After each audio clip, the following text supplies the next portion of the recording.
Takrat je bila kina dvorana in Sveti prostor, v katerega si prišel, so se zaprle luči, ko so se zaprle luči, si vedel, da imaš še nekoga zraven, ampak si bo tudi prekleto sam, ne? To, kot Bazen rekel, kot da bi šel v spovedi, ne?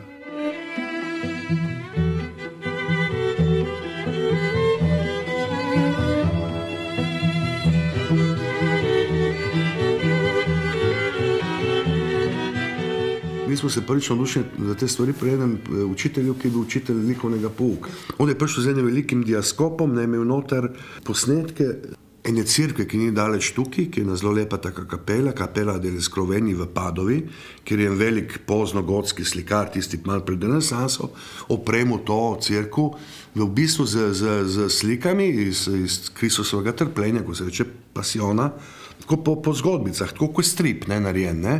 Ko bi rekel ena zgodbica, druga zgodbica, tretja, štiri, pet, šest. Mislim, da smo se vsi takrat skapirala, da ne bomo nič drugega želeli študirati kot to.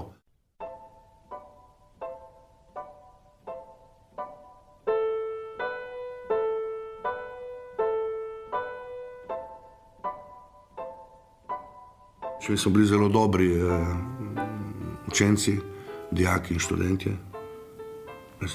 Pa so mogoče starši tudi zaradi tega malo levo oko, desno oko popustili, ja, tako delno nagrado. Kaj sem imel, 15 let smo imeli, ne? In smo rekli, mi gremo na festival Pulo. Ponavadi moraš imeti tudi kakšno akreditacijo kot novinarji, ono, kaj mi smo imeli, nič. Nekaj malega denarja in pa smo imeli enega sošolca, katerega mlajši brat je imel vojaški šotor, nema, vojaški, to pomeni vojaški, ono od armije.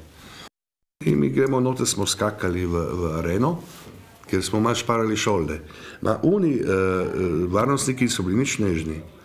Jaz sem utekel, fino, silno ga je skoraj dobo z eno tako macolo, ne, nekako sva cek, in pol mi dva greva peš, seveda, ne, ker tiste bilo že malo prepozno, ni tako blizu, ne, moraš tako tukaj do Gorice, ne, sem prišel v tisto Verudo, ostrožnik je bil tam, mi se potem uležemo, ne, in tako čez ne pol ure baterije, veš, ono, specialci, prije policija, je ga pa šta vi ovdje radite, kaj vi tu delate? Rekel, odmah da mi greste proče. Mi smo se isto popakirali, šli spet od železniške postaje in šli v Rovin, ker smo se ustrašili.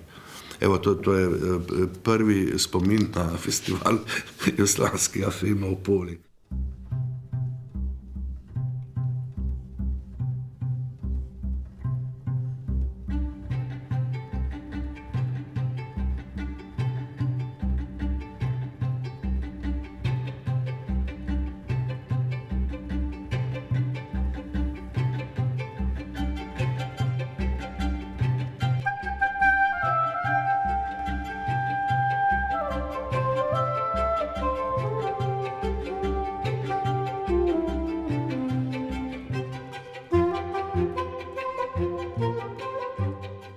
Tako, no, da sem čist iskren. Mi dva sta špricala popoldne gimnazijo, ker smo imeli popoldne in smo imeli enega zelo strogega profesora, ki je pisal Nemec. Nekdo nas je izdal, ne, in je potem en dan prišel za mano in zasilano noter in smo šli gledati en film enega taki moderni avtori so bili, nek Brazilci je bil Glauber Rocha, Antonio da Smorta se je klical film. Ma po plakatu je izgledal kot western. In tudi tam noter je bilo polno teh južnih delavcev, veš. In mi dva sva ostala edina dva v prvi vrsti in takrat je prišel Nemec nas iskat, ne. Pero se vse do 20 minut in mu bo film všeč. In nas nikdar ni kaznil. Potem smo hodili se v Sukano, je bila dvorana, ki je bila bolj, je funkcionirala tam pri Čadežih in še tam pač današnja občinska dvorana. Mi smo se pa tu spoznali v Stari Gorici z ljudem, ki so bili malo starejši od nas. Pokojni senator Bratina, ki je v italijanskem parlamentu, Scandolara, ki je še zmeri živ, oni so imeli te filmske klube.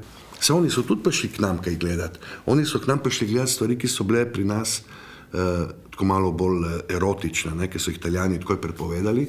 Pa še švedski filmi od Bergmana, ali Kitanga, ma nič Kitanga, nežno vse skupaj. In tako da je bilo 1:1, samo 1:1 ni bilo v kako pridke v ta kino, Oni, ni bil problem, so prišli z lirami in so šli, ne, kot na marsikaj.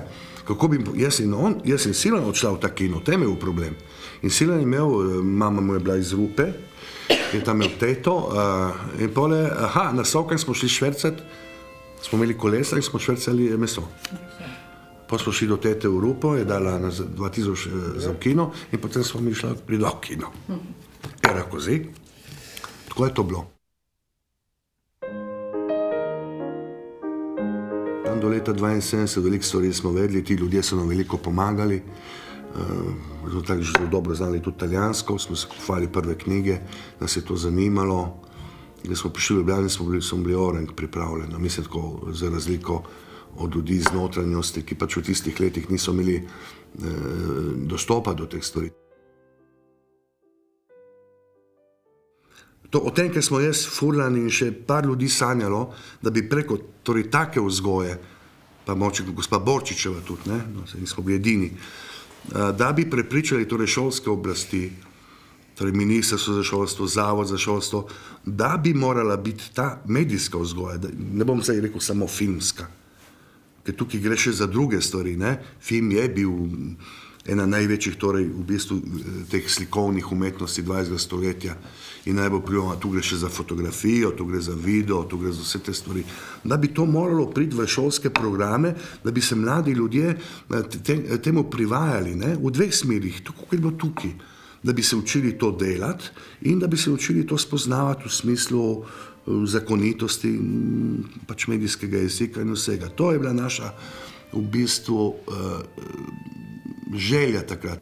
Jaz verjamem, bom tako rekel, da vsi tisti otroci tukaj, ki so pri teh stvareh sodelovali, ker mi nismo samo delali, ne, te filmčke, majhne scenarije, to pomeni zgodbice, pa potem si zamislili, kako to posneli, pa potem to zrezali, pa opremili z glasbo, pa potem šli tudi na kakšne festivale, ker festivali so obstajali, so bili taki, takrat smo bili še v Jugoslaviji, so bili torej v Sloveniji, republiški, so bili še potem na jugu, torej v Beogradu in tako naprej, ampak smo čez čas pol ugotovili, mi smo se tudi dosti pogovarjali o filmih, če se jaz dobro spomnim, smo te bokim učence zmeraj, jaz sem si vam napisala, kaj morajo gledati na televiziji.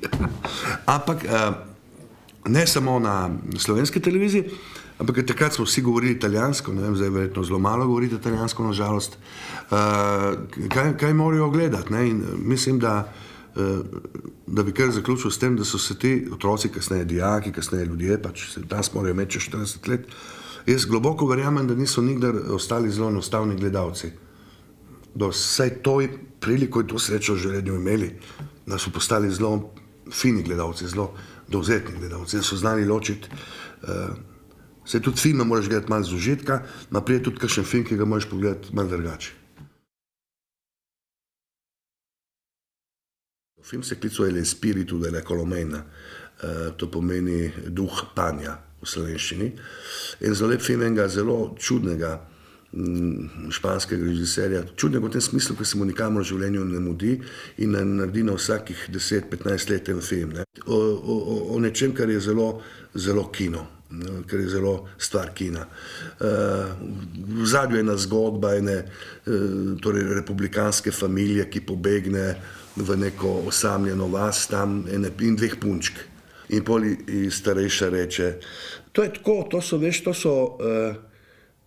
pripovedi, so v nekih slikicah, veš, in to gre tako, in pravi, moraš si pa nekaj za celo življenje zapomniti, da ne boš nikdar več govorila teh neumnosti. Bom rekel po špansko, pa bom prevedel. En el cine todos es mentira. V kinu je vsaka stvar laž.